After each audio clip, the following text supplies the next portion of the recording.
Bueno, pues muy buenos días a todos, bienvenidos, aunque el día no acompaña mucho. Ya sé que ha sido complicado aparcar, le hemos dado 5 minutos de cortesía para ver si la gente podía ir llegando. Estáis aquí en CAEP, en la Casa de los Empresarios, bienvenidos todos aquí una vez más. Y hoy tenemos un ponente de excepción y nos acompaña el Banco Santander, de Sabadell. La acompaña Pedro Ballester, que es el director regional del Banco de Sabadell, con el que mantenemos una estrecha colaboración desde dos aspectos bastante importantes, ¿no? Uno, que nos ofrecen servicios como para facilitar el acceso a las nuevas tecnologías de todas las empresas.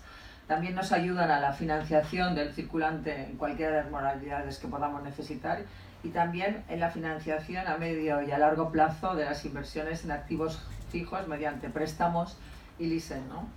Con el Banco de Sabadell llevamos realizando ya desde hace 3 o 4 años varias conferencias importantes que puedan resultar de interés para los empresarios, sobre todo para impulsar el talento de las organizaciones y aplicarlo a la organización de las empresas, ¿no? No sé si sabéis, si habéis podido ver en nuestra entrada y en los carteles que tenemos un mantra en CAEP que yo siempre lo repito, ¿no? Que lo más importante en las empresas son las personas, con lo cual nuestro mantra es personas, ideas, oportunidades y futuro, ¿no?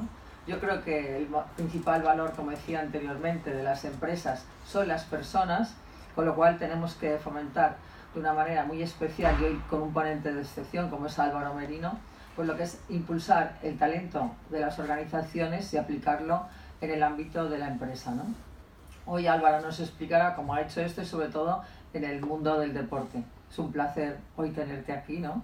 Porque creo que es muy importante porque él es experto en lo que es la gestión de talento y en la dirección de equipos tanto en el deporte como en empresas, ¿no? Por este motivo hoy hablaremos de liderazgo y lo hacemos de tu mano, que como decía es un ponente de excepción. Y antes de poder presentaros el currículum de Álvaro Merino, que es muy extenso y muy completo, pues voy a pasar la palabra a Pedro Ballester, que es el director regional del Banco de Sabadell, como decía anteriormente, no me equivoco, y agradecerte pues el que sigas colaborando con nosotros en estos eventos y en poder organizar estas charlas que yo creo que siempre despiertan mucho interés con todos nuestros asociados, ¿no? O sea que Pedro, te paso la palabra. Bueno, muchísimas gracias Carmen, muchísimas gracias a todos los asistentes. Para nosotros es un auténtico placer poder patrocinar este tipo de actos. De hecho, cuando Carmen nos invitó, creo que vamos por el tercer año, me parece, elegimos precisamente esta área de desarrollo del liderazgo de las personas, ¿no? Porque pensamos que cualquier conferencia puede ayudar tanto a nivel personal como a nivel profesional a todos ustedes que asisten, ¿no? Y a mí, por supuesto, en particular y a mi equipo, ¿no? Por lo tanto, la verdad es que desde que empezamos, la calidad de los ponentes y sobre todo el mensaje que nos han ido trasladando ha ido creciendo, ¿no? Por lo tanto, tenemos las expectativas puestas en ti y estamos convencidos de que tanto el tema que tocas como la presentación va a ser excepcional, ¿no? Como ha dicho Carmen. Bueno, pues nosotros intentaremos, este año lo vamos a seguir completo en esta línea de actuación y intentaremos pues años venideros seguir igual. Siempre vemos que normalmente el aforo está completo y en algún caso el ponente ha tenido que venir 2 veces, ¿no? Como sabes. Por lo tanto, muchísimas gracias y no me enrollo más porque lo importante es que el señor Merino pueda estar con vosotros. Bueno, gracias Pedro.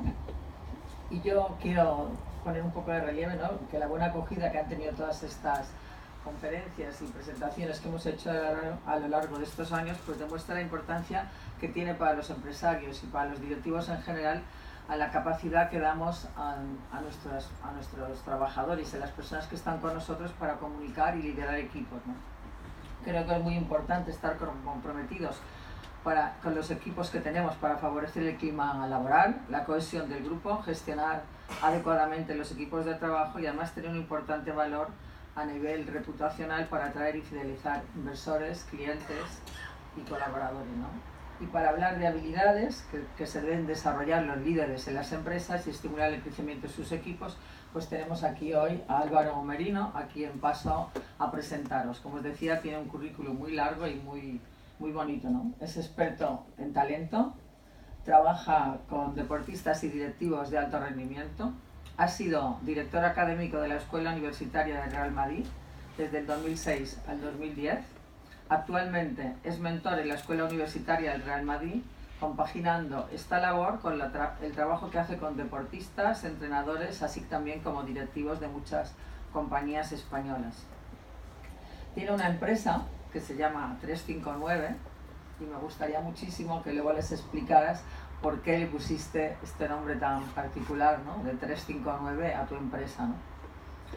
Como decía, Álvaro es experto en inteligencia emocional, es experto en gestión del talento y organizaciones empresariales, speaker, formador y autor especializado en el ámbito del management, ha impartido conferencias en más de 15 países de habla inglesa y española, es colaborador habitual de Radio Marca y su último libro, 175 ideas para alcanzar tus metas, el prólogo lo ha hecho Emilia Butragueño.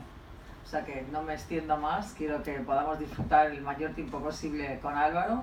Te cedo la palabra y espero que puedas volver otra vez para que te pueda ver más gente, porque hoy ya hemos tenido que decir, a ver, se ha quedado gente en lista de espera, o sea que no cabíamos, porque aquí el aforo es de 150 y teníamos como 300 personas que querían acudir hoy. Pero bueno, si tiene tanto éxito, igual si el Banco Sabadell lo hace a final de año, lo repetimos. Pues vale, sin más te paso la palabra.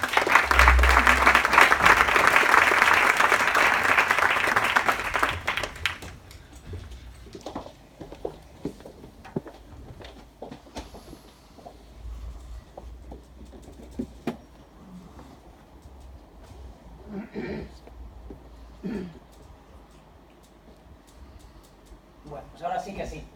No sé si se me escucha bien desde atrás. ¿Sí, más o menos?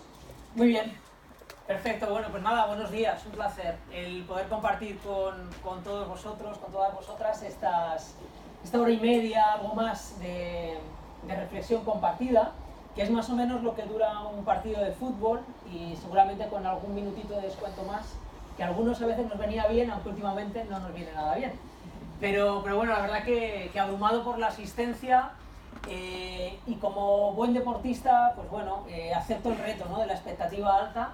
En eso consiste lo que hacemos, ¿no? En ser capaces de hacer lo que hacemos muy bien en situaciones de mucha presión. Mucho de lo que voy a contar aquí, yo creo que prácticamente todo lo que voy a contar aquí nos va a resultar nuevo. Así que si habéis venido para descubrir cosas nuevas, creo que la expectativa no se va a cubrir. Pero seguramente lo que sí que haremos será ponerle nombre a un montón de cosas que todos en nuestro día a día vamos haciendo. Desde una perspectiva que es la del mundo del deporte, que, bueno, si os gusta el mundo del deporte seguramente disfrutaréis, y si no os gusta nada el mundo del deporte, es 1 hora y media, ¿vale? Os podréis sobrevivir perfectamente. Bien, fijaos, yo trabajo, como comentaba Carmen, y muchísimas gracias por la presentación, a caballo entre el mundo del deporte de alto rendimiento y el mundo empresarial, que también es un entorno de alto rendimiento. En el mundo del deporte, mi trabajo está orientado a acompañar a muchos entrenadores, a muchas entrenadoras, a la hora de gestionar un vestuario, que realmente no es un vestuario, que sobre todo en el mundo del fútbol, donde en los últimos 10 años he trabajado con mucho énfasis, no es el deporte que más me guste, pero yo creo que me va persiguiendo toda la vida. Realmente ellos no gestionan un vestuario, lo que hacen es gestionar un holding de 25 empresas con activos de vida muy cortos y con un KPI semanal. Además, en un entorno sobresaturado emocionalmente, donde todo lo que hagas tiene un impacto absolutamente desmedido. Y además, recordando que las personas que forman parte de ese vestuario son jóvenes entre 20 y 30 años.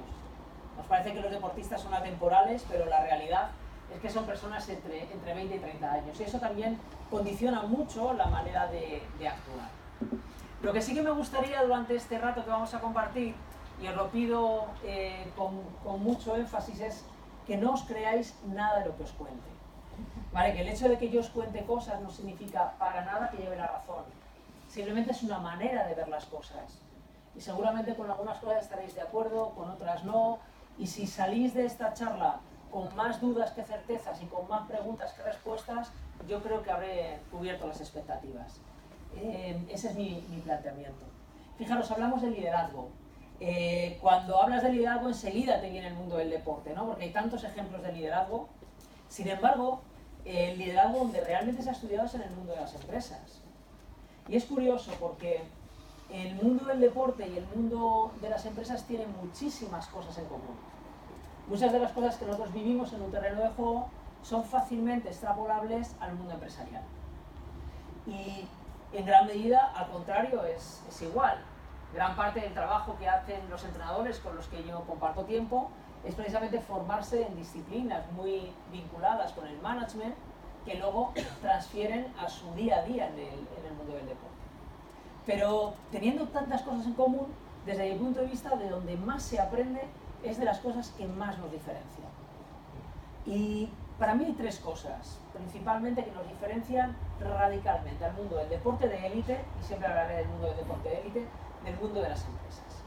La primera gran diferencia tiene que ver con el hecho de que nosotros, en el mundo del deporte de élite, dedicamos 6 veces más tiempo a entrenar que a competir. Sin embargo, en el mundo de las empresas, la relación entre entrenamiento y competición no es la misma. Estamos compitiendo continuamente. ¿Os imagináis un deportista que estuviera compitiendo al más alto nivel durante 5 semanas seguidas? Solo 5 semanas, ¿eh? Yo creo que todos sabemos que se terminaría lesionando. Y esto es lo que nos pasa muchas veces en el mundo de las empresas. Queremos conseguir resultados extraordinarios y no somos conscientes de que estamos lesionados. Y estamos lesionados porque no dedicamos el tiempo suficiente a entrenar. Esta mañana no es otra cosa que una invitación al entrenamiento. Durante estas 2 horas los mails seguirán cayendo, algún que otro incendio seguramente, bien, os costará no mirar el teléfono, bien, por eso esto que hacemos tiene que ser importante, tiene que ser útil, bien, porque esos espacios de entrenamiento nos dan un salto de calidad. La segunda diferencia tiene que ver con el hecho de que en el mundo de las empresas, si no eres el mejor, siempre puedes ser el mejor en algo. El Sabadell seguramente que se diferenciará por determinados aspectos, puede ser el que mejor atención al cliente das, puede ser quien tenga los procesos establecidos de forma más eficiente, incluso quienes tienen una EBITDA mucho mejor. En el mundo del deporte, si pierdes, pierdes. Es que da igual. Lo puedes haber merecido más, puedes haberlo intentado más. Si te meten 3, te lo tienes que llevar a tu casa y gestionar la derrota de forma útil. Y esto es diario. Y la última diferencia, esta es muy interesante, la gente no suele caer mucho en ello, esto pasa mucho en deportes colectivos, especialmente el fútbol, es que nosotros tenemos a 25 jugadores o a 25 jugadoras que entrenan al más alto nivel durante toda la semana, pero más de la mitad de ellos no puede ejercer su profesión el fin de semana. Más de la mitad no van convocados a un partido, o si van no juegan ni un solo minuto. Nosotros no llegamos a nuestros trabajos y nos quedamos en el banquillo por si nos toca salir en algún momento, ¿no? Estamos compitiendo y además muchísimo tiempo, ¿no? Sin embargo, ellos o ellas no. Y esto nos convierte, yo creo, en buenos gestores de la frustración. Un elemento clave sin el cual las personas, lo que ocurre cuando no toleran bien la frustración es que pasan de ser niños a ser ancianos sin ser adultos. Bien, esa es la entrada un poco en el mundo del adulto. Con lo que el deporte, en esta sobresaturación emocional en la que vivimos, genera unos aprendizajes que son realmente potentes. Bueno, pues se han hecho más de 1000 estudios en el mundo de las empresas tratando de identificar cuáles son las claves de un buen liderazgo. Más de 1000 estudios a lo largo de muchos años. Bueno, pues la conclusión a la que se ha llegado es que no se ha llegado a ninguna conclusión, gracias a Dios. Bien, y esto es una buenísima noticia, fundamentalmente porque tiene que ver con la primera gran ley del mundo del deporte, que lo que nos dice básicamente es que somos lo que entrenamos. Es que somos fruto de los entrenamientos que hemos ido haciendo desde que somos muy pequeñitos. ¿Quiénes de aquí levantan la mano sois padres? Vale, los que no sois padres, levantad la mano los que sois tíos. Y los que no sois ni padres ni tíos, ¿conocéis alguna vez a un niño? Es como una cosa así pequeñita. ¿Sí? Vale. Bueno, pues fijaros, os lo explico de esta forma. Yo tengo 2 niños, una pequeñaja que acaba de llegar a casa hace 3 meses, ha llegado con un añito y nos tiene a todos locos, y un hijo más mayor que tiene 6 años. Y yo soy muy friki de la Guerra de las Galaxias, ¿qué le vamos a hacer? Todos tenemos algo. Y cuando nació mi hijo, pues había dos opciones, o le llamábamos Lucas o le poníamos Chihuahua, eran las dos opciones, ¿no? Bueno, pues ahora que acaba de cumplir 6 años el pequeño Chihuahua, no, le llamé Lucas básicamente por la adolescencia, llamarle Chihuahua pues es un poco duro, y sobre todo cuando te enfadas le puedes decir eso de Lucas, soy tu padre, ¿no? Eso tiene mucha fuerza. Bueno, pues fijaros, para mí es muy importante que mi hijo Lucas, cuando sea adulto, igual que la pequeñaja, que Jade, que cuando ellos sean adultos hayan desarrollado 3 competencias, 3 entrenamientos que desde mi punto de vista son, no os digo infalibles, pero muy importantes para que ellos en su cajita de herramientas tengan las herramientas necesarias para manejarse con ciertas garantías en un entorno tan complejo como es el nuestro. La primera tiene que ver con la comunicación. Pero no es una cuestión de que mis hijos hablen bien, no, sino que sean capaces de entenderse con personas que piensan diametralmente opuestas a ellos. Hablar bien con personas que piensan más o menos como tú es relativamente sencillo. Hacerlo con personas que piensan muy diferente a ti requiere mucho entrenamiento. El segundo entrenamiento, la segunda gran competencia, tiene que ver con la toma de decisiones. Para mí es clave que mis hijos entiendan que decidir es escoger y que escoger es renunciar. Este proceso es básico. Yo no puedo exigirle a un profesional con 20, 25 años que tome decisiones, algo que exigimos, ¿no? Y que damos muchas veces, por supuesto, si no lo ha entrenado desde pequeño. Y el tercer plan de entrenamiento, y sin duda para mí el más importante, es que mis hijos estimulen un adecuado espíritu crítico. Es decir, que antes de abrazar las ideas, las cuestionen en profundidad. Que no se crean nada de lo que les cuenten. Que por el simple hecho de que alguien les cuente algo no tiene por qué ser cierto. Pero claro, ¿cómo vamos a exigir esto a un profesional si no se entrena desde pequeños? Nosotros ahora con Lucas estamos entrenando una de estas competencias especialmente, que es la toma de decisiones. Yo no sé vosotros, pero yo en mi casa éramos 3 hermanos y yo recuerdo que los niños no tomábamos decisiones. Las decisiones eran un tema de los adultos. Y recuerdo a mi madre que me decía mucho en la cena, no, mira, esto es lo que hay de cena, si queréis os lo cenáis, y si no lo desayunáis, y si no lo merendáis, ¿vale? Y por alguna sonrisa que veo, creo que no era el único que recibía esta información en casa, ¿no? A mí me parecía que esto estaba fantástico y ahora me doy cuenta que es un error. A medias. Fijaos, todas las noches mi hijo Lucas decide qué postre toma. Ahora bien, yo a mi hijo Lucas no le digo que quiere de postre, porque me sé la respuesta. Helado. Yo a mi hijo ahora estamos entrenando las opciones limitadas. Y yo le digo, mira Lucas, las opciones que tienes esta noche son pera o manzana. ¿Y qué dice Lucas? Helado. Claro, tengo 6 años, pero tonto no soy. Claro. Ya, cariño, pero es que mira, helado no es una opción esta noche. Las opciones que manejamos son pera o manzana. ¿Qué decides? Quiero helado. ¿No? Si tú no decides, decido yo. Y yo decido pera. ¿Qué decide Lucas? Manzana. Fenomenal, estamos entrenando, no pasa nada. Pero si tú has decidido manzana, hazte cargo de tu decisión. Y ahora sí que te la cenas, te la desayunas o te la meriendas. ¿Por qué os cuento esto? Porque para que una persona se coloque el escudo de un equipo, el escudo de su familia, el escudo de una organización, necesita sentirse escuchado con autenticidad y formar parte del proceso de toma de decisiones. Son 2 elementos básicos. Yo no puedo exigir compromiso a nadie si no le escucho con autenticidad, que no se siente, si no se siente o ella no se siente importante y no forma parte de ese proceso de toma de decisiones, que no es tomar decisiones en todo, ¿vale? Sino formar parte de ese proceso de toma de decisiones. 2 elementos básicos, 2 necesidades fundamentales de los seres humanos, sobre todo en esa función de seres sociales que somos. ¿Bien? Bueno, pues este elemento lo que nos estimula es una gran metacompetencia, que no es otra que la responsabilidad. Fijaros si es importante la responsabilidad, que nosotros en el mundo del deporte únicamente buscamos deportistas responsables. Porque la gran noticia de encontrar un deportista responsable es que no hace falta hacer nada. Son los primeros o las primeras que van a entrenar, entrenan al 100%, compiten al 100%, se cuidan en su vida profesional, pero lo hacen también de forma exquisita en su vida personal. Sin embargo, el 80% de los deportistas con los que trabajamos son deportistas obedientes, que hacen lo que se les dice, de forma además muy militar. son tremendamente disciplinados, pero a los que hay que estar sometiendo a presión permanentemente. En el momento que dejas de someterles a presión, se relajan. Ahora bien, esto que es muy bonito, también os digo que por mi experiencia en el mundo de las organizaciones, no queremos gente responsable. Lo que queremos es gente obediente. Fundamentalmente porque las personas responsables no son dóciles, no son fáciles, son incómodas, piensan por sí mismos y esto no apetece nada. Preferimos funcionar en un yo te explico y tú me entiendes. Pero cuestionar las cosas de forma permanente y sistemática a muchas organizaciones no les gusta nada.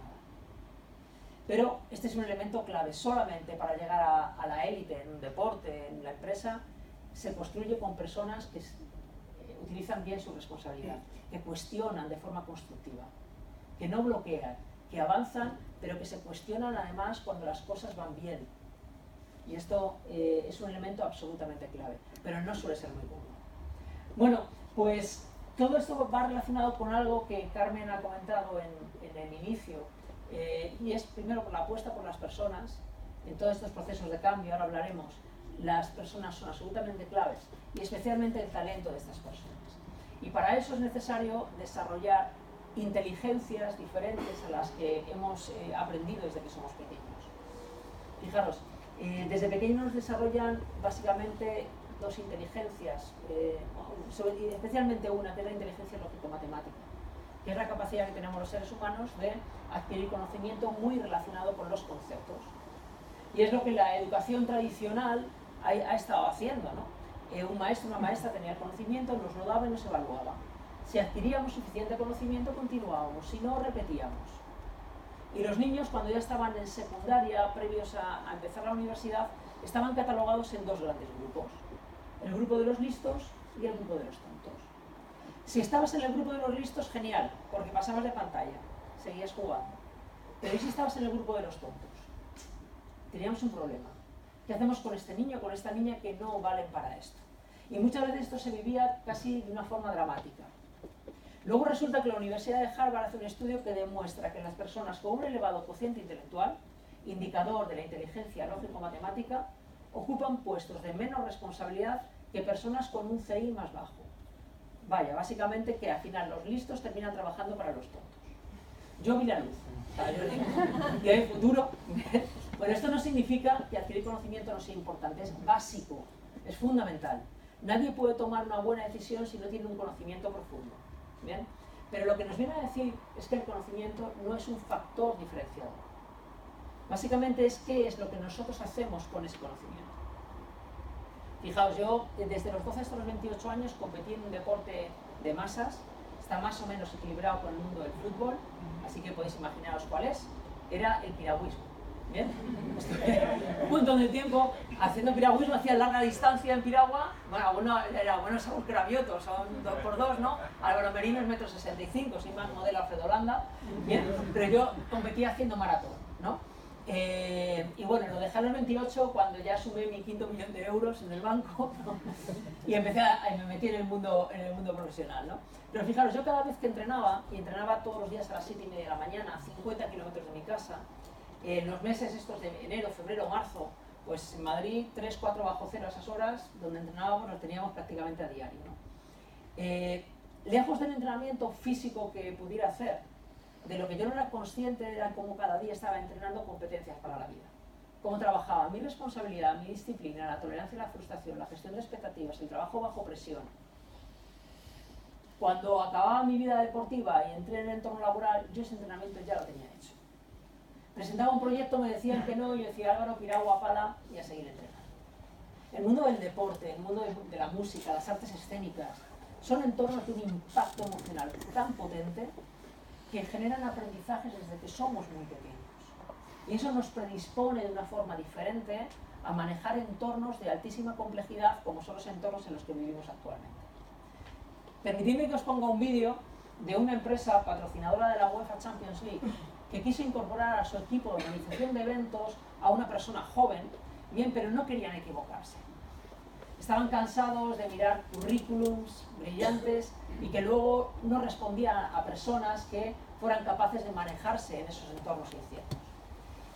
Hicieron una oferta de empleo, aplicaron 1.700 candidatos, hicieron un filtro a través de currículum y se quedaron con 10 finalistas. A estos 10 finalistas les sometieron a unas entrevistas de trabajo muy diferentes a las que ellos y ellas pensaban que iban a tener. Querían ver si estas personas iban a manejar bien en entornos profundamente complejos. Vamos a ver lo que sucedió. Ay, no, perdón. Pues iba a poner el otro vídeo, he saltado a este señor del que os voy a hablar ahora a continuación. Vamos a verlo. What's your management style? Passionate. Passion. And what's your biggest weakness? Being stubborn. Stubborn, I think. Can you give me one reason why I should hire you? Because sports is my passion. I'm really passionate about football. Really like a football.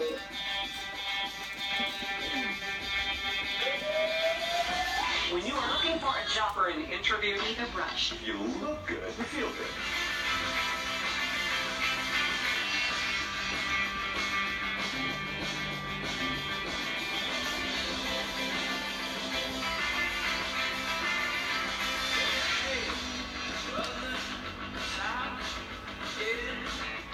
Hi. Hello. How are you? It's not enough. Okay, Rings. Okay.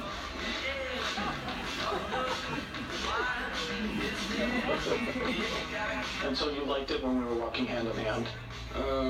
It made me feel comfortable, yes. Oh, interesting. We'll see what happens. Yeah, well, thank you very much for your time, I suppose. Okay. Thank you very much. Yeah. All right. Okay. Thank you. Christian, thank you.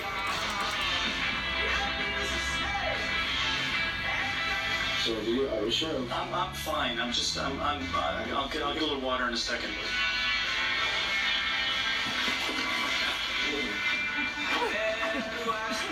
Can you say no? Say it, please. If we're talking about money, how much money do you think you'd like to have in the position? Last time this happened, it's a disco. So this way, right? Fire and passion or cold and calculated? I would say cold and calculated because Wrong answer. fire and passion. Other people get infected by my enthusiasm. Do you think I'm getting infected right now? We need to go. Come, Simon, Mr. Ross, please. Come on, we need to get going. Come on. Missing hands here. Can you help us, please? Can you help us, please? We have a cap here. Sir.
Bueno, la probabilidad de acertar cuando ves a una persona comportarse de esa forma en ese tipo de entornos es mucho mayor que mirar su currículum.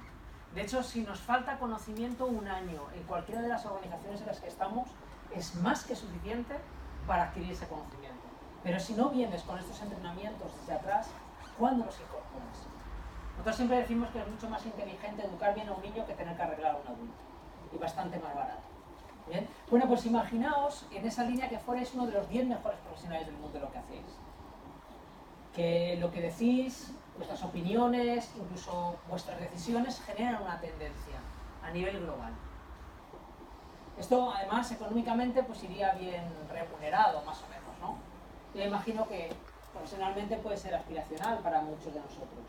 Sin embargo, siendo uno de los mejores del mundo, lo que recibimos a diario es ser los culpables de todo, ser permanentemente insultados por lo que hacemos, y lo mejor que nos puede pasar es pasar desapercibidos.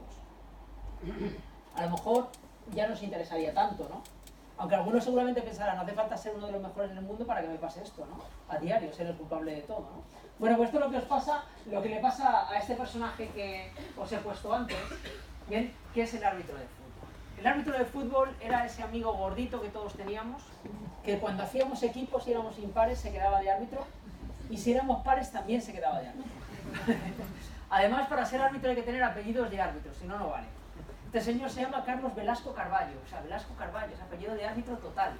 Bien, bueno, lejos de ser el amigo gordito, este señor es ingeniero, ha sido jefe de ingenieros de Fluor, ha tenido 400 ingenieros a su cargo, maneja 3 idiomas perfectamente, y durante 12 años ha sido árbitro de primera división, durante 8 árbitro internacional y durante 6 árbitro élite.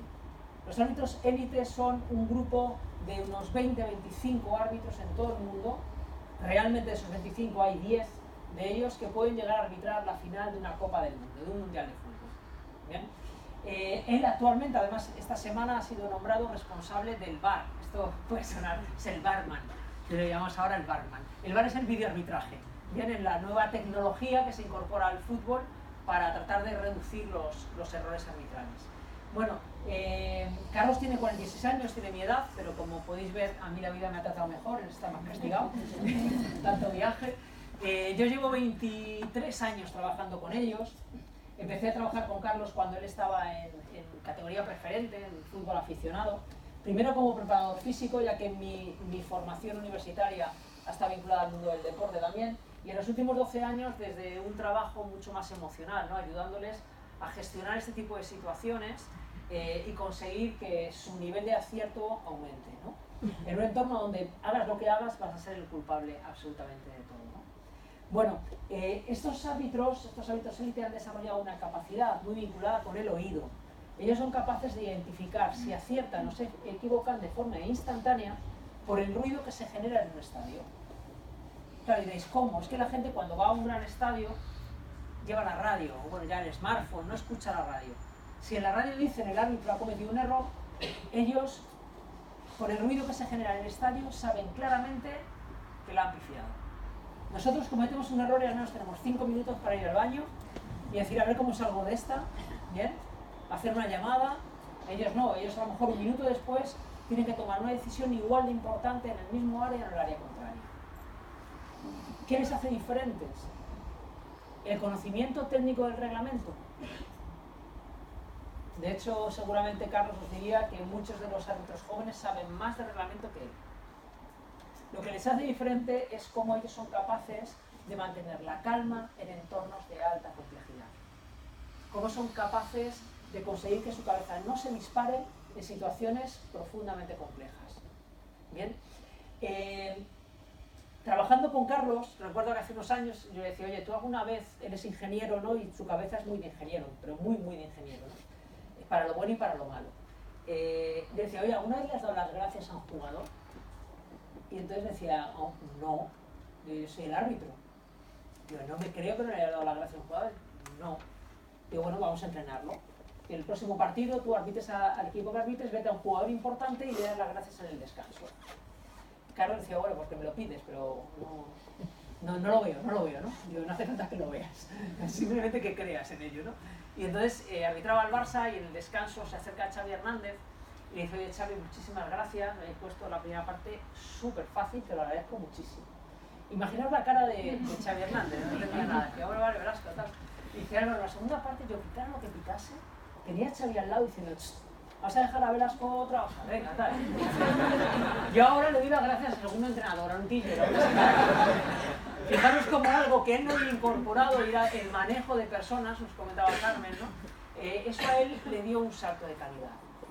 Bueno, pues Carlos fue designado para competir, porque ellos compiten, no van a arbitrar, sino que están compitiendo, en el Mundial de Brasil.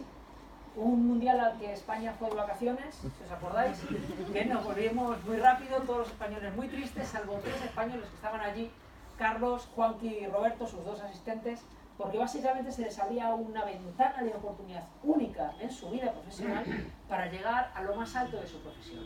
España estaba eliminada, por lo tanto el camino hacia la final para ellos era una posibilidad muy cierta. De hecho estaban en un pool de candidatos, con 3 candidatos, Nicola Riccioli, un árbitro italiano, Pedro Proença, un portugués y Carlos. La historia para Carlos no acaba bien, ya que fue Nicola Riccioli quien arbitró aquella final. A Carlos le designaron un partido complicadísimo en cuartos de final, si alguno os gusta el fútbol lo recordaréis, fue Brasil-Colombia.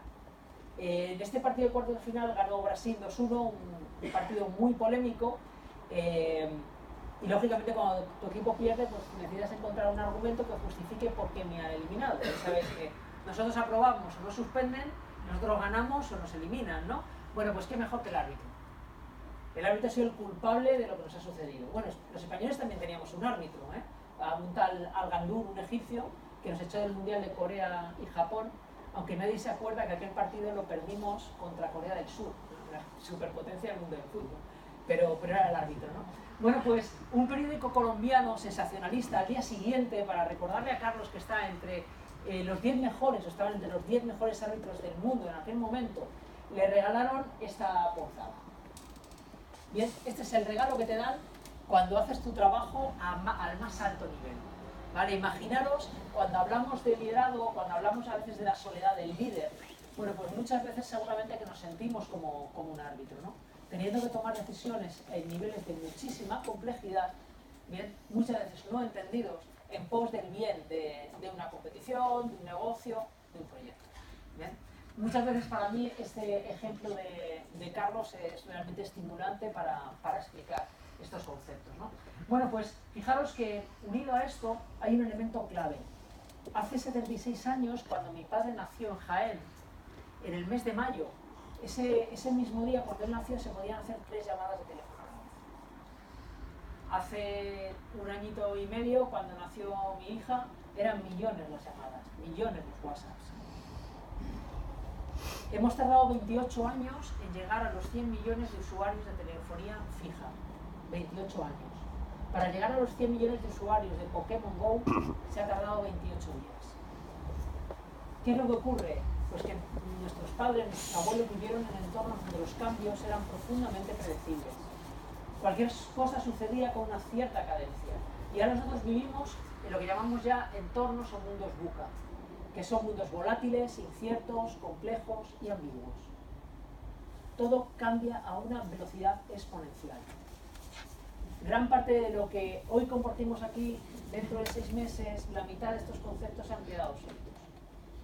Y esto nos exige convertirnos en aprendices ágiles. Tenemos que estar aprendiendo y desaprendiendo a una velocidad brutal.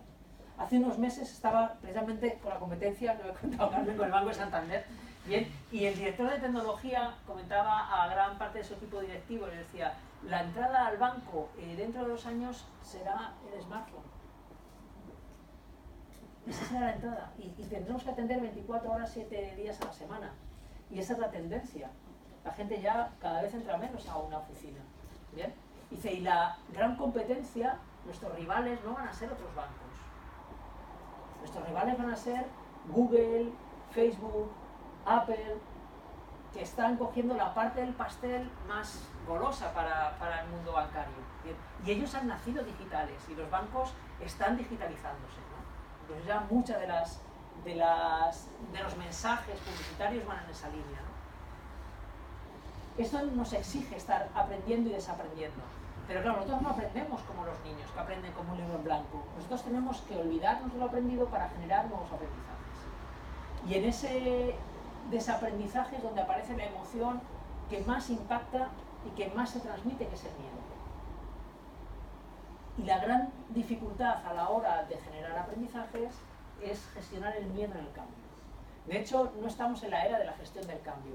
Estamos ante el reto de la mejora, no de cambiar. Si cambiar es innegociable. La clave está en si mejoramos o empeoramos mientras estamos cambiando. Y os aseguro que quien no mejora, empeora. ¿Bien? Y esa es la capacidad para estar aprendiendo permanentemente. Bueno, es verdad que esto no es un ejercicio actual nuestro, sino que ha pasado toda la vida. Permitidme que os lo explique de una forma muy sencilla voy a tirar a un pequeño concepto de neurociencia desde un punto de vista absolutamente didáctico, ¿bien? No hay más pretensión que explicarlo de una forma sencilla. Fijaros, millones y millones de años atrás, nuestros antepasados tenían cerebros diferentes a los nuestros. En los años 70, un investigador, Paul MacLean, elabora una teoría, que es la teoría del cerebro triple. Lo que nos viene a decir este investigador es que estos antepasados tenían un cerebro muy primitivo. Es lo que él denominó el cerebro reptil, o cerebro reptiliano. Es lo que nosotros conocemos como el tallo cerebral. Es un cerebro que no piensa, solamente actúa. Es donde están las funciones involuntarias que tenemos, es decir, todas aquellas funciones que están vinculadas con nuestra supervivencia. Por ejemplo, la función respiratoria o la función cardíaca. ¿Bien? Dependen del tallo cerebral. Y es donde están los instintos, especialmente el instinto de supervivencia. Imaginaos que yo os digo que por esta puerta solamente puede salir una persona con vida. Inmediatamente, gran parte del control del cerebro lo toma esta parte. Es la más animal, la más salvaje. Veo fuego, inmediatamente actúo. ¿Bien? Es el cerebro que tiene un cocodrilo. Un cocodrilo tiene hambre y caza. Pero no dice, las 9 de la noche, bueno, ya lo dejo hasta mañana, a ver si hay más suerte. Si tiene hambre, caza. Nosotros podemos tener hambre y decidir no comer. Porque faltan 2 personas en la mesa, porque huelo la comida y me parece que no está en buen estado, o incluso porque he decidido hacer una huelga de hambre. Yo no sé vosotros, yo no conozco ningún cocodrilo que haya hecho una huelga de hambre, todavía. ¿Bien? No nos comportamos como un cocodrilo a veces, porque hay veces que hay personas que sí tienen reacciones como la de un cocodrilo. Sobre esta capa se crea una segunda. Esta segunda capa se descubre sobre todo en los yacimientos de Atapuerca. Gran parte del éxito de Atapuerca reside en los hallazgos que el equipo de Juan Luis Arzuaga descubre hace unos años, y descubre un cráneo y un coxis de una personita de entre 6 y 12 años. Le llaman Benjamín o Benjamina, si entras en internet no sabían bien si era niño o niña, pero lo que sí que saben es que tuvo un problema al nacer. Y es que los huesos de su cráneo soldaron muy pronto. El cerebro seguía creciendo y al hacer tope con los huesos empezó a empujar y provocó una deformación. Esa deformación derivó en una discapacidad.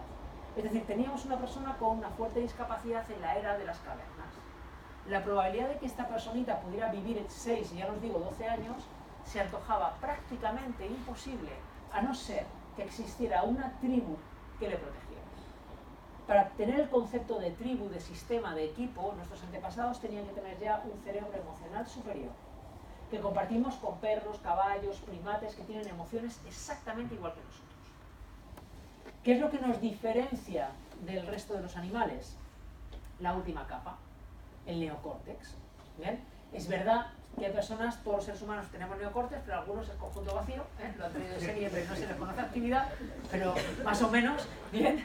Es la pantalla de plasma del cerebro, es el 4K, es la última tecnología del cerebro, y que tiene 2 funciones exclusivas nuestras, el pensamiento y el lenguaje. 2 cosas que solo nosotros podemos hacer. ¿Por qué os cuento esto? Bueno, pues básicamente porque nuestro cerebro está formado por estructuras muy antiguas que conviven a diario con estructuras tecnológicamente de última generación. Es algo así como si nuestro cerebro fuera un gramófono que quisiera conectar vía wifi con mi iPad. Da problema. O mejor dicho, como si fuera un comité de dirección en el que un cocodrilo, un perro y yo tuviéramos que ponernos de acuerdo para tomar una decisión. Lío asegurado. ¿Bien? En el neocórtex nosotros tenemos lo que llamamos el córtex frontal, que está en la frente. Por eso a los niños no se les puede dar cuando están estudiando, ¿vale? Porque está madurando.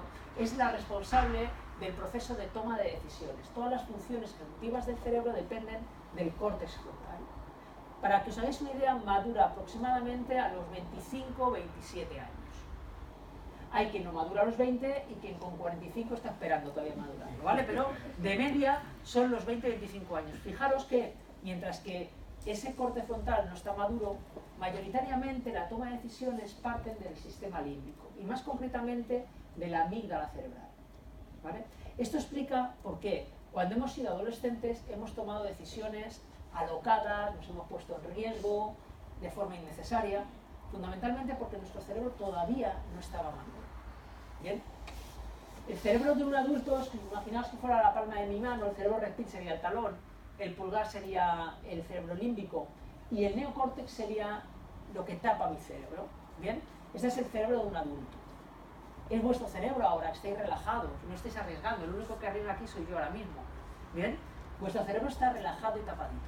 El cerebro de un niño, por ejemplo, sería como una casita sin tejado. Todavía no está maduro. Muchos de los deportistas con los que trabajamos tienen 17 años y su cerebro está destapadito. Y esto a veces les dificulta tomar buenas decisiones. ¿Pero dónde voy con todo esto? Fijaos, pasemos a la acción. Imaginad que cuando yo vuelvo a mi casa decido salir a correr. Voy haciendo un poquito de ejercicio y de repente veo algo que me parece una serpiente. Esa información que entra por los ojos llega al tálamo. El tálamo es la torre de control del cerebro. Todas las informaciones que entran por los sentidos van al tálamo. ¿Y qué es lo que hacen los controladores del tálamo? Mandan la información, en este caso, al córtex visual, hacer ese recorrido grande. Bueno, pues hace unos años, Antonio Damasio, un neurocientífico portugués, que ha sido premio, en su caso fue Príncipe de Asturias, ¿bien?, ha descubierto que parte de la información que llega al tálamo toma un atajo y aparece en la amígdala. ¿Qué significa esto? Significa que ya prácticamente está demostrado que las emociones anteceden a los pensamientos, que sentimos antes que pensamos. Y diréis, no lo entiendo muy bien. Bueno, a lo largo de la historia se opinaba lo contrario, que el pensamiento genera una emoción. Y ahora ya, aunque la comunidad científica todavía el debate está abierto, se da prácticamente por hecho el dato de que las emociones aparecen antes que los pensamientos. Lo vais a entender ahora perfectamente y lo aplicamos a nuestro día a día.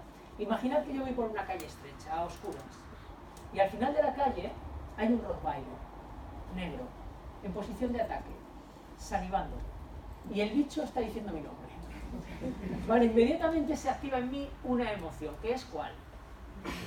¿Cómo se llama ese miedo? Muy bien, pánico. El pánico es un miedo de alta intensidad y de corta duración. ¿Para qué tengo pánico? Para lo que tengo todas las emociones, para darme una información. ¿De qué me informa el pánico? ¿Qué me dice? ¿Qué pensáis? Todavía no me dice eso. Más básico todavía. Me dice, Álvaro, estás en peligro. Esa información que está en la amígdala llega al córtex frontal, a los lóbulos prefrontales que toman la decisión. ¿Y qué decide el córtex frontal? Ahora sí, corre. Normalmente en dos direcciones, hacia el perro o lejos del perro, ¿vale? Ataque o huida. Yo juro que mi lóbulo frontal, estoy convencido que va a decir huida seguro, ¿no? Este es el mecanismo normal. Pero hay veces que yo veo el rottweiler negro en posición de ataque, salivando y diciendo mi nombre y soy incapaz de mover un pie del suelo. ¿Qué es lo que ha ocurrido? La amígdala ha secuestrado las funciones ejecutivas del cerebro. Bien, la amígdala ha tomado el control de la situación. Esto explica por qué muchos deportistas que entrenan muy bien compiten mal. Quizás el perro, poner una presentación en público. La llevo preparando un montón de tiempo, la hago delante del comité de dirección y empiezo a temblar, no me salen las palabras, empiezo a sudar. Bueno, quienes de aquí no hemos entrado a un examen y nos hemos quedado en blanco? Bueno, algunos entrábamos en blanco al examen. Cuando llevabas algo, ¿no? Llevabas algo, ¿verdad? Bien, esto es un secuestro emocional. Bien, la buena noticia de todo esto es que se entrena y los grandes deportistas son aquellas personas que son capaces de desarrollar una metacompetencia que va a triunfar en el futuro, que no es otra que la serenidad. Ser capaz de mantener la calma en entornos de mucha complejidad. Y os hablo del deporte, pero lo amplío a cualquier entorno. En todos los entornos en los que trabajamos nunca tendremos el tiempo suficiente, ni los recursos, ni los medios, ni las personas, ¿bien? Y necesitamos mantener la calma en situaciones de mucha complejidad. Os pongo un ejemplo de este entrenamiento que para el liderazgo actual es básico, y el mundo del deporte, y especialmente el mundo del fútbol, nos regalan situaciones de las que tenemos que estar profundamente avergonzados, ¿no? Yo creo que si más o menos seguís el fútbol, os gusta o no, es muy habitual ver a entrenadores, especialmente hombres, porque desgraciadamente todavía es un deporte tremendamente masculino y machista, vomitar cuando las cosas van mal. Si ves un telediario, ¿verdad? Entrenadores fuera de control, absolutamente fuera de control. ¿Bien? Pensando que además esto va a tener un efecto positivo en el liderazgo de su equipo. Bueno, yo en los últimos años he trabajado con dos equipos con el mismo entrenador en dos equipos diferentes, que han sido el Deportivo de La Coruña y el Betis. ¿Bien? El entrenador es Víctor Sánchez del Amo, fue un jugador del Real Madrid, y es un modelo de entrenador moderno, bien apoyado en un equipo muy bien preparado. Pero los entrenadores en general tienen una dificultad, que son las ruedas de prensa. Básicamente porque mis queridos periodistas deportivos, hoy tengo sección en Radio Marca a las 11:30, pero está grabada, que la he dejado ahí lanzada. Bien, el periodista deportivo va con su titular y necesita su titular y que se lo valide el entrenador, ¿no? Y la presión que se genera en una rueda de prensa es una de las presiones más fuertes para un entrenador, y es el lugar donde ellos compiten o ellas compiten, ¿bien? Más allá del partido. Esa rueda de prensa es muy importante por dos motivos. Primero, porque puedes dar mensajes muy poderosos a tu equipo y puedes generar alianzas con los stakeholders con los que trabajas a diario. Y uno de los que no controlas prácticamente nada precisamente es el árbitro. Nosotros entrenamos durante toda la temporada este tipo de situaciones para que, llegado el momento, nosotros pudiéramos generar una buena alianza con un árbitro. Cuando un árbitro se equivoca, si tú vomitas lo que sientes en ese momento, estás añadiendo presión al árbitro. Y añadir presión al árbitro lo que incide precisamente es que cometan más errores. Nosotros necesitábamos lanzar un mensaje muy diferente para que los árbitros, cuando vinieran a arbitrarnos, tuvieran la situación, el contexto más adecuado para poder hacer bien su trabajo. No para que nos beneficiaran, sino para que hicieran bien su trabajo. Pero claro, tratar de lanzar estos mensajes positivos, ahora lo vais a ver, en un entorno amigable no sirve de nada. No es creíble para nadie. No es creíble cuando el entorno es absolutamente adverso y profundamente injusto. Y cuando diriges un equipo pequeñito, la injusticia en el fútbol aparece. Pues esto nos sucedió en la temporada 2015-2016. Era ya la primavera del 2016, Víctor se había hecho cargo del Deportivo de La Coruña, estábamos en zona de descenso y jugábamos un partido contra el Valencia. Minuto 93, parece que es como el minuto, ¿no? Íbamos ganando 1-0. Y en ese momento, un delantero del Valencia, Álvaro Negredo, aquella temporada no le había metido un gol al arco iris, bien, nos mete un gol en fuera de juego, clarísimo. Imaginaos, empatamos a 1, nos hundimos más en la clasificación, bien, terrible injusticia. Y claro, en ese momento yo estaba en Madrid, le mando un WhatsApp utilizando la tecnología a Víctor, y digo, oye Víctor, qué faena, pero qué bien, era justo lo que estábamos esperando, ¿no? Y Víctor en ese momento me contesta, como que bien, me cago en la estaba totalmente descontrolado, ¿no? Nosotros tenemos nuestras herramientas, es normal, como ser humano es normal que aparezca el enfado, es bueno que aparezca el enfado, y el enfado tiene que salir, si no, al final es muy peligroso, pero de la manera adecuada, en el sitio adecuado, el de Víctor persona, pero el de Víctor entrenador en una rueda de prensa no puede salir. Víctor me contaba que según iba a la sala de prensa, iba el director de comunicación, hay que decirle, ya está bien, tal. Los jugadores están todos metiendo porquería, y él iba trabajando lo que nosotros habíamos entrenado, la tranquilidad, la serenidad. Pero llega a la rueda de prensa y le preguntan a Víctor por el error arbitral. No, pues esta es la respuesta de Víctor. Situaciones muy complicadas que son para los árbitros de tomar esas decisiones en décimas de segundo, en este caso fuera de juego, con jugadores muy cerca, aquí uno entra y otro sale. Yo entiendo que es dificilísimo el trabajo. ¿Qué podemos hacer con eso? Nada, esperar que tengamos suerte y encomendarnos al magnífico acierto que tienen la mayoría de las veces los árbitros. No, ninguna queja en ese sentido, porque es un trabajo dificilísimo. ¿Sale natural? No. No sale natural. Que nadie vea esto como, no, sale forzadísimo. Contenido, claro, pero es que lo inteligente no es lo natural. Lo inteligente hay que trabajarlo. ¿Vale? Estaba enfadísimo, por supuesto que sí. Pero ¿qué pasa si vomito? El efecto es muy negativo. Fijaros, supusieron dos cosas, dos impactos muy interesantes. La primera, los árbitros. Inmediatamente muchos de los árbitros con los que yo trabajo me empezaron a escribir, ¿no? Oye, qué bien Víctor, ¿no? Qué chico, qué talante, qué tranquilidad y tal. Tú, Álvaro, no, chico, relajado. Que me da gusto ir a arbitrar a este equipo, tal. Pero al día siguiente los periodistas fueron a los jugadores y les preguntaron, oye, ¿y el error del árbitro? ¿Y qué dijeron los jugadores? Lo mismo que su entrenador. Exactamente lo mismo. Es decir, ese impacto con el discurso, con el lenguaje, genera una cultura. ¿Bien? Yo creo que en la cabeza de todos están equipos que han sido dirigidos por entrenadores con un nivel de agresividad descontrolada y se han vuelto malos, ¿vale? Se han vuelto agresivos cuando no lo eran, ¿bien? Entonces, esos modelos que antes podían servir en el liderazgo, que yo realmente lo cuestiono mucho, ¿no? Del ordeno y mando, ¿bien? Esos modelos, como decía, profundamente masculinos, ya no aplican en estos entornos, ¿vale? Hay que manejarlo de una forma diferente y es la calma, la serenidad, la que te abre posibilidades. Mantener la calma en entornos complejos te permite ver los riesgos y los beneficios, observar todas las alternativas y aumentar tu posibilidad de acierto en la toma de decisiones. Los mayores errores en la toma de decisiones no son por falta de capacidad, en casi ningún caso. Es por la incapacidad de mantener calmada la cabeza en ese tipo de situaciones. ¿Bien? Y esto es un entrenamiento básico. Nosotros vivimos en el mundo del deporte que está, como digo, sobresaturado emocionalmente. Pero en nuestro día a día es exactamente igual.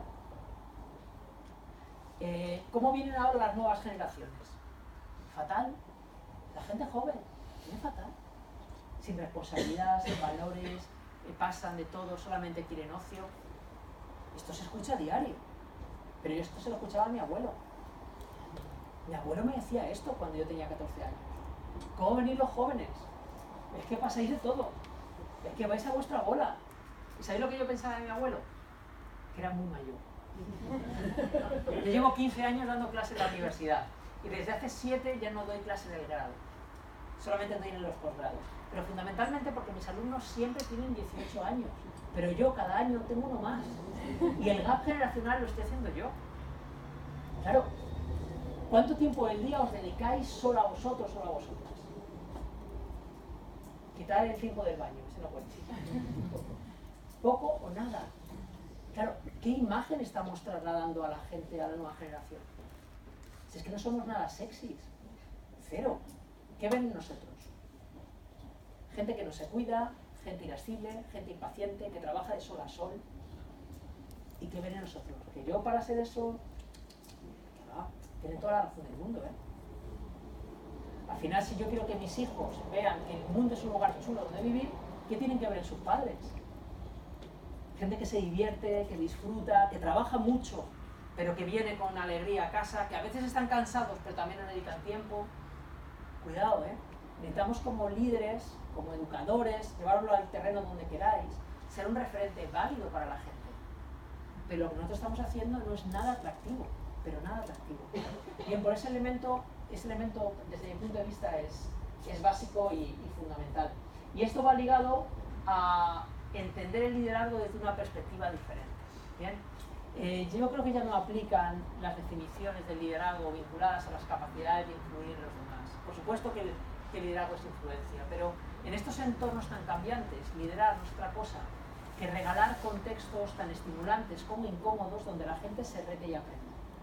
Esta es la clave del liderazgo en un entorno local. Somos generadores de contextos, pero que a la par tienen que ser estimulantes e incómodos.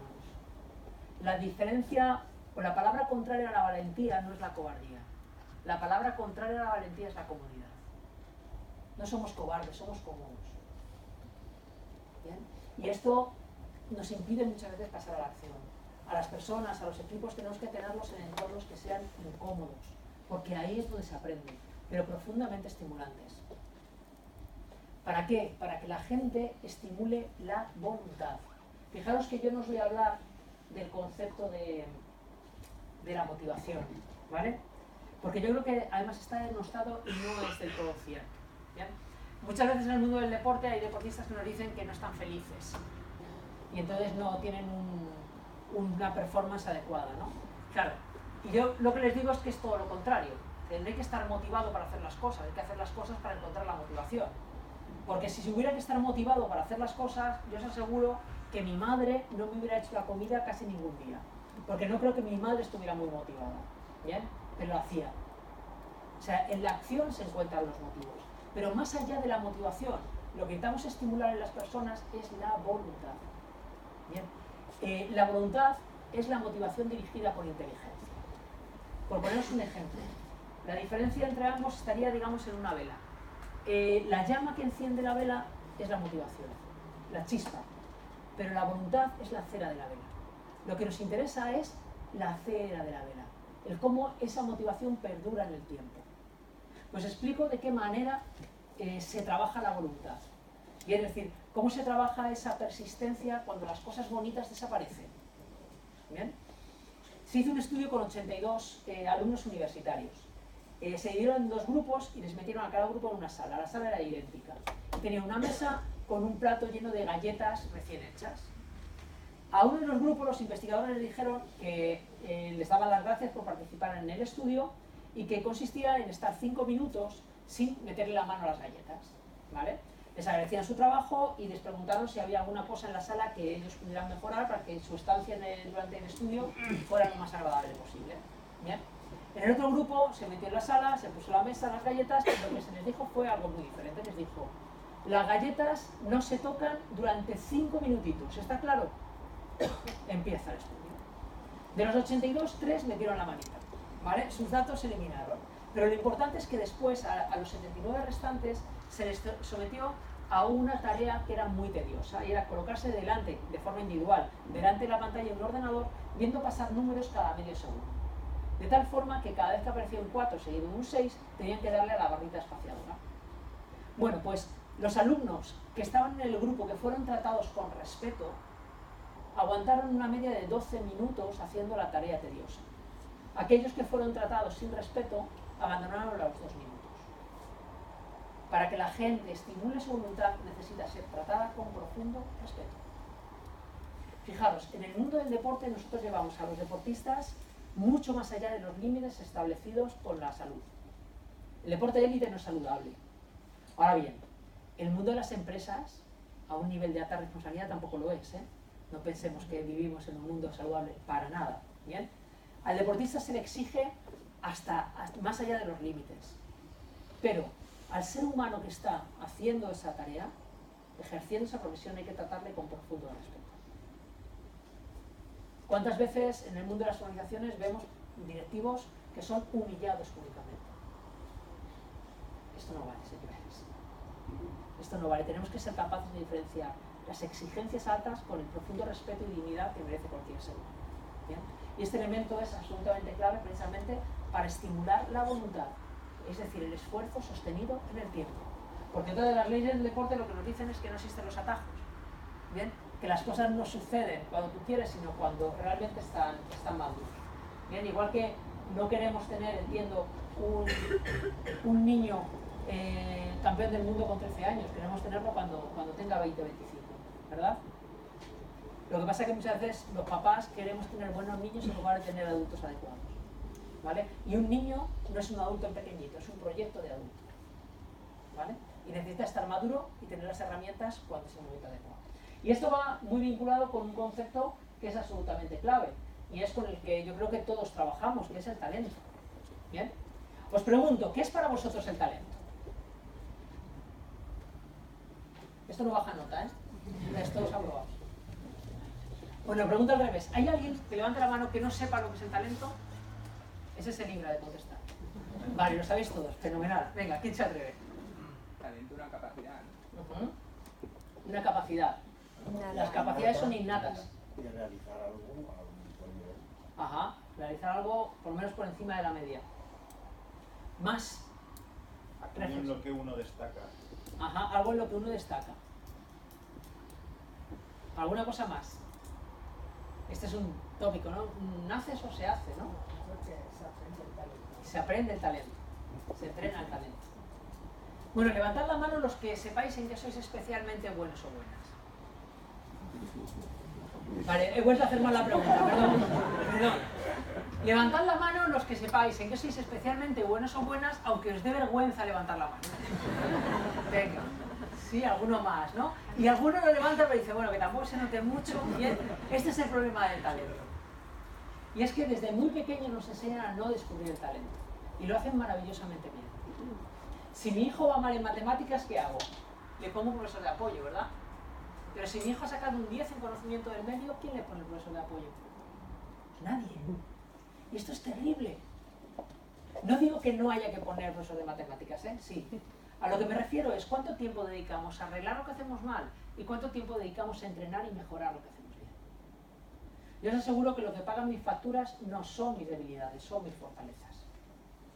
Una debilidad hay que trabajarla, por supuesto, para aligerarla, para que no suponga un lastre, para que no te frene, para que no impacte negativamente en la gente con la que trabajes. Pero el foco principal hay que ponerlo en aquello donde tú aportas valor, donde eres especialmente bueno. Y todos tenemos talento para algo, todos, aunque algunos no lo hayáis descubierto todavía, o aunque algunos os dé todavía demasiada vergüenza reconocerlo. Pero esto del talento no va de ser el número uno, ni siquiera de poder trabajar de tu talento, ¿eh? No va de esto. ¿Vale? Eso sí, hasta Dios Todopoderoso intentó hacer un animal que corriera, nadara y volara mejor que ninguno. Y le salió la mierda del pato, que ni corre, ni vuela, ni nada de nada. No se puede tener talento para todo, pero todos tenemos talento para algo. ¿Bien? Pero claro, cuando yo pregunto, dime 3 cosas que haces mal, pam, pam, pam, dime 3 cosas en las que eres especialmente bueno, no, hombre, esto lo digan otros, ¿no? ¿Qué ejercicio de vanidad, perdón? Si tú no eres capaz de tomar conciencia de lo que tú eres especialmente bueno, que no significa ser el mejor, sino hacerlo bien, como decíais, este elemento es clave, es clave. Os compro las 2 definiciones que habéis dado, los 2 planteamientos, desde la capacidad innata, por supuesto, y desde el entrenamiento. Pero falta una cosa, y es fundamental. Pero permitidme que lo defina y lo aterrice utilizando 2 fórmulas. Un pequeño vídeo y luego una fórmula muy sencillita. Vamos a ver el vídeo.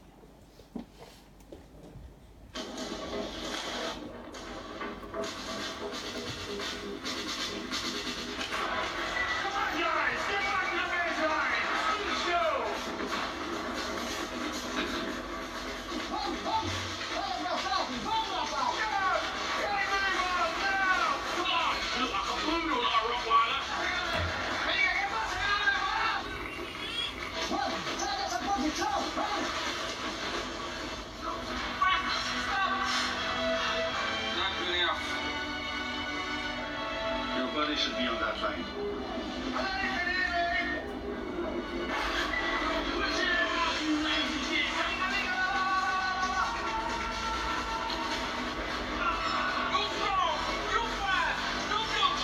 Nothing can stop you. You're made of metal.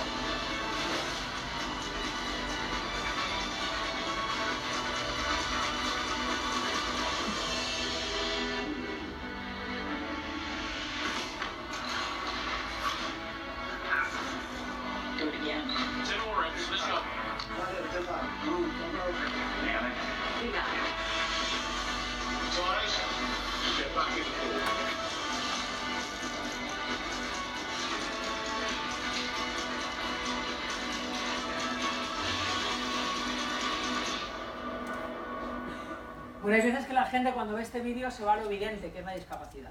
Sin embargo, como podéis imaginaros, ni ellos ni ellas se conciben como atletas discapacitados, sino como lo que son, atletas de élite. Son los mejores en sus disciplinas. Son tan buenos y entrenan tanto que esto lleva a un grupo de selectos deportistas a llegar a participar en los Juegos Paralímpicos. Esto es talento. Somos lo que somos, tenemos lo que tenemos, nos falta lo que nos falta. Cada uno decide dónde pone principalmente el foco. ¿En lo que le limita o en lo que le potencia? ¿Bien? Pero aterrizando bien el concepto, fijaros, os pongo el ejemplo de este chico que juega en... No me acuerdo ahora. Pero bueno, indudablemente, yo creo que además, yo creo que esto está fuera de toda duda, seas de donde seas, actualmente Messi, de largo, es el segundo mejor futbolista. De largo. Quizá el primero también, pero bueno. Bueno, ¿de qué depende el talento de Messi? Primero de su capacidad innata, sí, un tipo de fibra muscular blanca, explosiva, un centro de gravedad bajito, una dosis de un gen que es el ACTN, bien, que le predisponen, que se genera velocidad, le predisponen a hacer muy bien su trabajo. Pero luego es un chico que entrena de forma obsesiva. Tiene un nivel de compromiso con su capacidad elevadísimo. Pero cuidado, Messi tiene el talento que tiene porque juega en el Barça y porque juega de delantero. Es decir, porque está en el contexto adecuado para que esa capacidad se pueda desarrollar. Porque si Messi, en lugar de jugar en el Barça delantero, lo hiciera de portero en el Albacete, no estaríamos hablando del talento de este chico. Y aquí es evidente. Pero ¿y nosotros? Yo os preguntaba, ¿en qué eres buena? ¿Qué eres bueno? La segunda pregunta es, ¿estás en el sitio adecuado? Que no significa estar en la empresa adecuada, ¿eh? No me refiero a esto. Sino el 80% de tu día a día lo estás enfocando en aquellos conceptos, en aquellas tareas y responsabilidades donde tú realmente puedes aportar valor. Bueno, porque fijaros que si nos vamos de nuevo a la fórmula del talento, si tú sabes en qué eres bueno, sabes tu capacidad y estás en el sitio adecuado, la gran noticia es que el único factor que te falta es aquel que puedes controlar 100%. Entrena, entrena, entrena, entrena, entrena. Pero si sabes tu capacidad, entrenas mucho, pero estás fuera del contexto, no sirve para nada. De la misma forma que si estás en el contexto, tienes capacidad, pero tu compromiso es cercano a cero. Cualquier factor multiplicado por un factor cercano a cero, ¿qué te da? Cero, el eterno potencial, esa persona que decíamos, ¡buf! ¿Qué talento tenía? No, ¿qué capacidad tenía? Pero no quiso. ¿Bien? Esto es talento, va mucho más allá de un concepto innato, ¿no? Bueno, pero fijaros, hay un factor que es clave y que desde el liderazgo necesitamos manejar maravillosamente bien para que el talento aflore. Y ese elemento no es otro que la confianza. La confianza es el lubricante que hace que un sistema funcione. Es el cemento sobre el que se construye cualquier tipo de proyecto profesional o personal. Hablamos en el mundo de las empresas que el motor de las empresas es la innovación. Mentira, porque nadie innova si no confía. La clave de todo esto es la confianza. Las entidades bancarias, ¿vale? Nosotros, fijaros hasta qué punto lo que nos gusta. Imaginad una tarea muy poco sexy. Yo que sé, ir a comprar jamón cocido. Yo creo de lo menos aspiracional que estás tú ahí. Bueno, peor que eso es comprar chope, ¿no? Estás ahí. Con tu ticket, ¿no? Con tu ticket tienes dos personas que te atienden y tú ¿qué dices? Que me atienda el simpático. Vale. ¿Bien? Porque, no sé, porque me da más confianza. Bien, hasta para eso queremos a la gente que nos da confianza. Bien, la confianza es un elemento clave sobre el que se construye todo. Si no somos capaces de construir confianza con las personas con las que trabajamos, cualquier cosa que hagamos, por muy buena intención que tengamos, la gente la va a interpretar como manipulación. Ahora bien, si hemos construido correctamente la confianza, podemos intervenir, podemos entrar como un cuchillo en la mantequilla, que las personas no lo van a llevar como algo personal. ¿Bien? Pero la confianza es un elemento tan potente como frágil. Podemos estar construyendo la confianza durante mucho tiempo que una pequeña decisión errónea rompe totalmente la confianza. Utilizando un símil bancario, ¿no? Es como cuando estamos estableciendo una relación con una persona de confianza, es como si hiciéramos ingresos, ¿no? Y siempre que hagamos ingresos o no hagamos extracciones, la confianza perdura. Pero basta que una persona haga una pequeña extracción, no hace falta que sea mucho, una pequeña extracción para que esa cuenta quede en números rojos. Y todos sabemos, y lo hemos vivido, que cuando la confianza se rompe, es prácticamente imposible recuperarla. Siempre queda ahí algo. ¿Bien? Bueno, el ejemplo más bonito que puedo poneros sobre esto es el de dos personas, una de ellas para mí tremendamente importante porque he trabajado con él 5 años, que es Jorge Valdán. Y la otra es este chico, Raúl González, ¿no? Que yo creo que todos le conocéis. Y su historia empieza cuando Jorge se hace cargo del Real Madrid como entrenador. Lo primero que hace es buscar chicos en las categorías inferiores del club que hicieran cosas diferentes. Inmediatamente le hablan de un jugador que estaba muy por encima de la media, que se llamaba Guti. ¿Bien? Jorge le selecciona inmediatamente, a lo cual al día siguiente el entrenador del segundo equipo del Madrid, un tal Rafa Benítez, bien, le pone una queja formal. Dice que no entiende por qué ha seleccionado a Guti, que es un jugador absolutamente indisciplinado, que ni siquiera da los buenos días, y no ha seleccionado al capitán del equipo, que es un ejemplo a seguir. Jorge lo que le dice es que ahora mismo lo que está seleccionando es capacidad, no buenas personas. ¿Bien? Pero que él se compromete a que Guti en 6 meses dé los buenos días. No lo consiguió nunca, ¿vale? Pero esa es otra historia, ¿no? Y le hablan de un chico que ni siquiera jugaba en el segundo equipo del Madrid, jugaba en el tercer equipo del Madrid, un tal Raúl, ¿no? Cuando va a verle jugar, ve a un chico que no era especialmente fuerte, no era especialmente alto, no regateaba muy bien, no iba bien de cabeza, y además tenía un hándicap muy importante, y es que solamente manejaba una pierna, su pierna izquierda. La pierna derecha le servía a Raúl para subirse al autobús y volverse a casa, nada más. Bien, y esto para un jugador a las puertas del profesionalismo era un hándicap muy importante. Sin embargo, en todos los equipos en los que había jugado, primero en el Atlético de Madrid y luego ya cuando el córtex frontal le maduró, se vino en Madrid, de broma. Había sido siempre el máximo goleador y el mayor asistente de gol en los equipos en los que había jugado. Valdano se da cuenta enseguida que la capacidad muy por encima de la media que tiene Raúl está en su cabeza. Él piensa medio segundo antes que el resto. Tiene una capacidad para anticiparse en la jugada, visualizarla, colocarse en el sitio adecuado y meter gol. Bueno, lo que hace es que recoge a estos jugadores. Víctor Sánchez del Amo también estaba entre ellos, era de la misma generación, y les pone a entrenar con el primer equipo. Algunos de estos chicos no estaban al nivel competitivo exigible de la primera división, no estaban todavía maduros, y lo que hace Valdano es llevarles de nuevo a sus equipos de origen para que fueran madurando. Pero en el caso de Raúl o de Guti esto no sucedía. Si jugaban un partido en un entrenamiento, jugaban 20 minutos y metían 6 goles, Raúl metía 4. Seguía haciendo lo mismo en un entorno mucho más complicado. Esto para el entrenador tiene una doble noticia. Una muy buena es encontrar un diamante en bruto, pero otra muy mala, porque es que en la posición donde jugaba Raúl jugaba un tal Emilio Butragueño y un tal Iván Zamorano. 2 jugadores top mundiales, 2 jugadores franquicia del Real Madrid. Claro, la fórmula del talento que te dice que si encuentras un jugador con una capacidad como la de Raúl, con un compromiso innegable, pero le dejas en el banquillo, su talento no se desarrolla. Ahora bien, hay que ser muy valiente, muy osado para dejar a una de tus estrellas en el banquillo y hacer debutar a un crío de apenas 17 años que ni siquiera había jugado en el segundo equipo del Madrid. El riesgo era muy alto, pero bueno, liderar también es asumir riesgos. Y lo que hizo Valdano fue poner titular a Raúl en un partido que el Madrid jugaba contra el Zaragoza, cuando en ese momento el Madrid iba líder, sacaba un punto al segundo clasificado. En este caso deja a Butragueño en el banquillo y hace debutar a Raúl.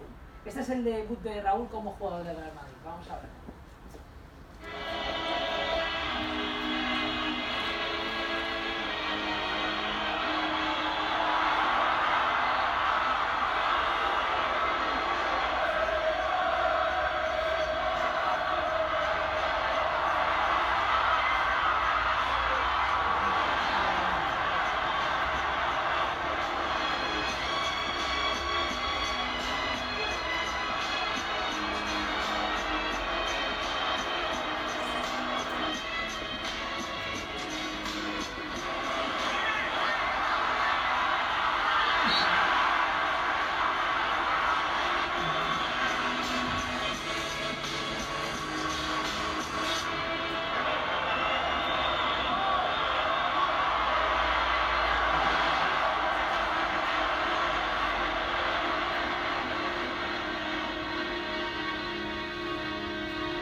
Bueno, la fórmula del talento a tomar por saco.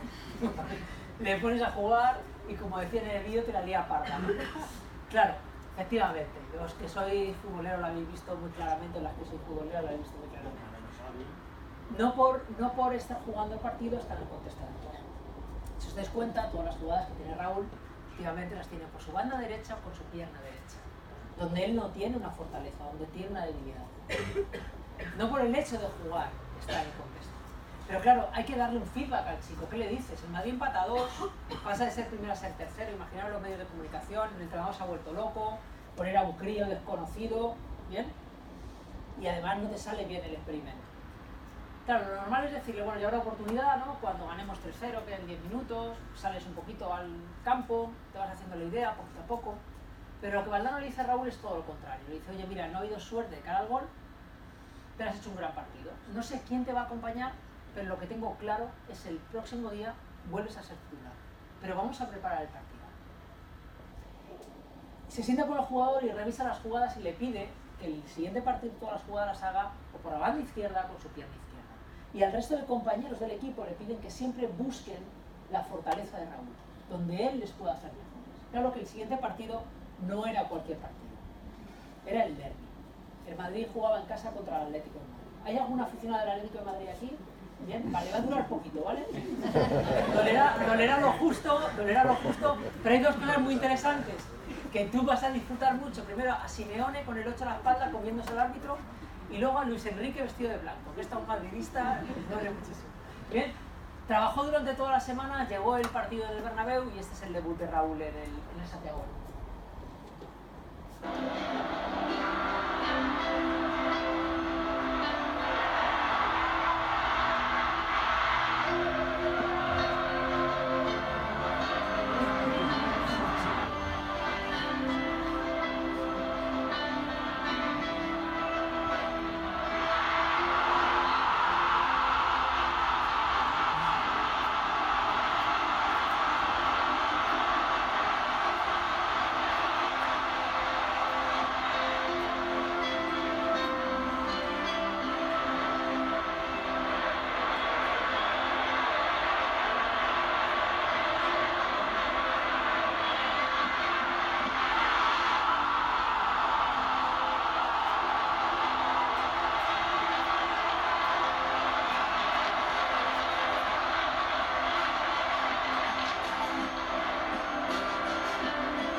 Pues ahora sí, le hacen un penalti o pitan un penalti por la izquierda, da un pase de gol a Zamorano con su pierna izquierda, mete su primer gol como jugador del Madrid con su pierna izquierda.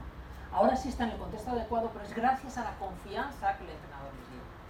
De mantener la calma en ese partido es gracias a la confianza. Y fijaros que la relación entre la regulación, la serenidad y la confianza es brutal.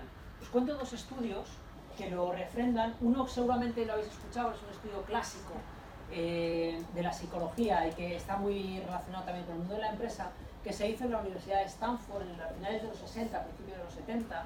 El investigador principal era Walter Mitchell y es el famoso estudio del marshmallow, de la nubecita de caramelo. No sé si alguno lo recuerda, si no lo cuento muy rápido porque no es el estudio exactamente que os quiero contar. Se metió en una sala a niños de 6 añitos que eran los niños de la clase de su hija, ¿ya? Los tenían muy controlados precisamente por lo que hicieron después, ¿no?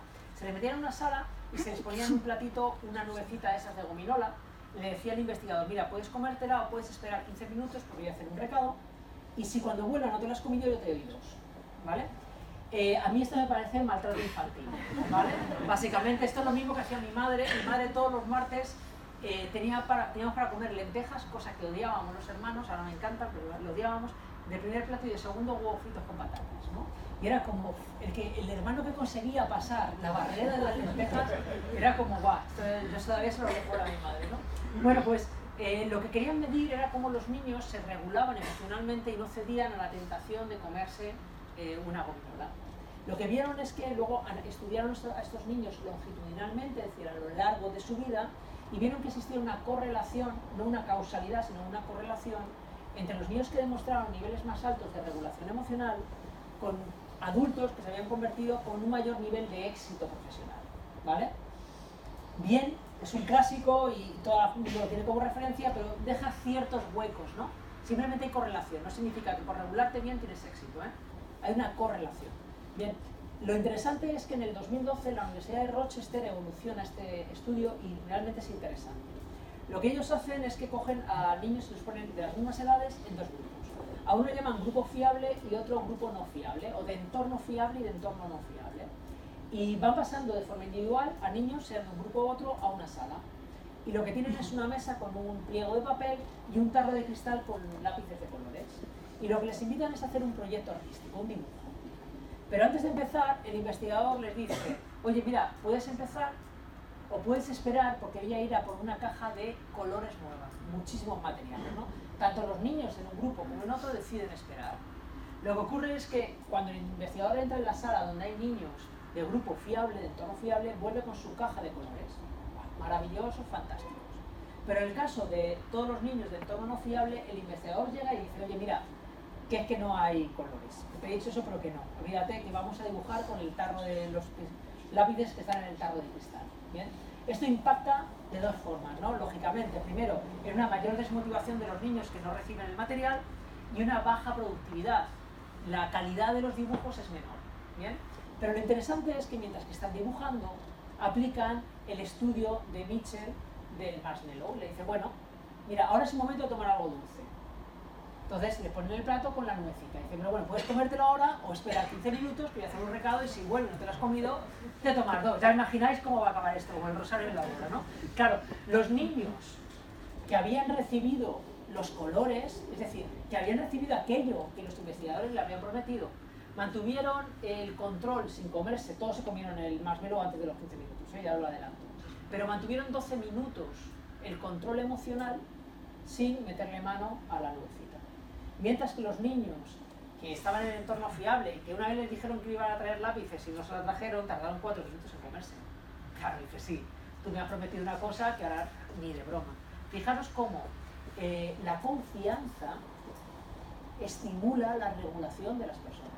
Y nosotros como líderes en los equipos tenemos que ser valedores de la confianza, de generar entornos de confianza en la gente.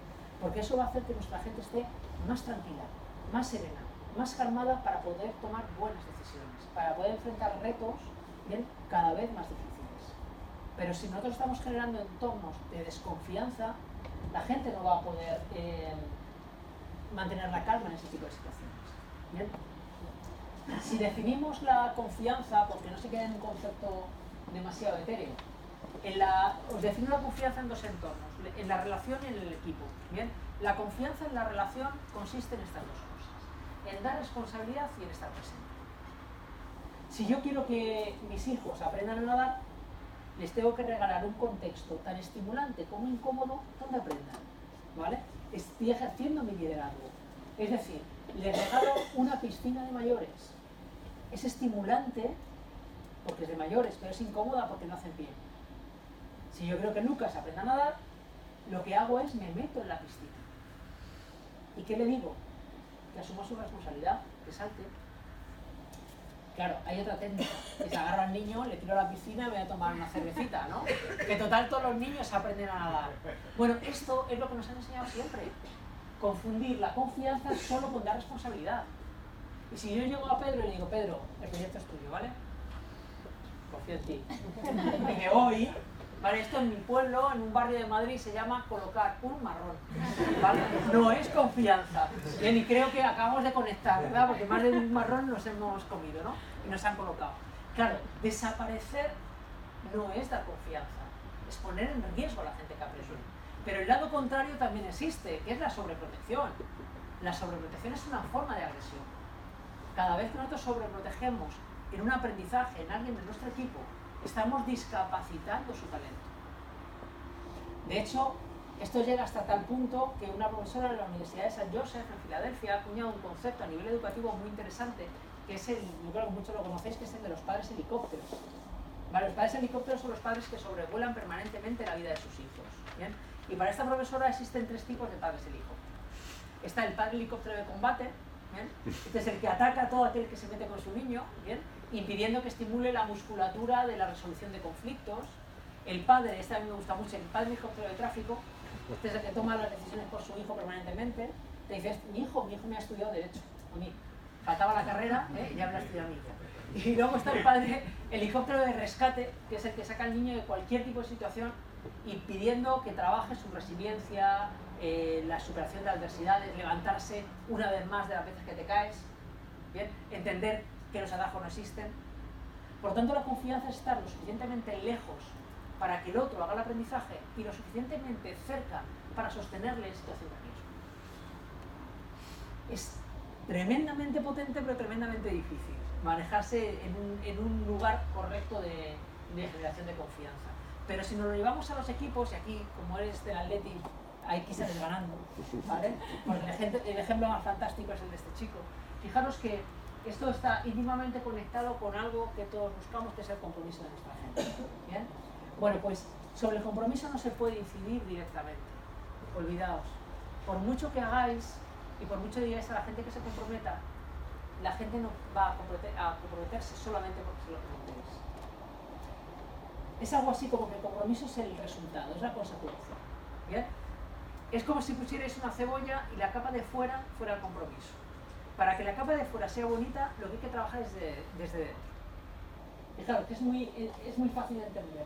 La confianza es la puerta de entrada al compromiso. Hay que explicarlo, ¿verdad? Nadie se compromete si no confía.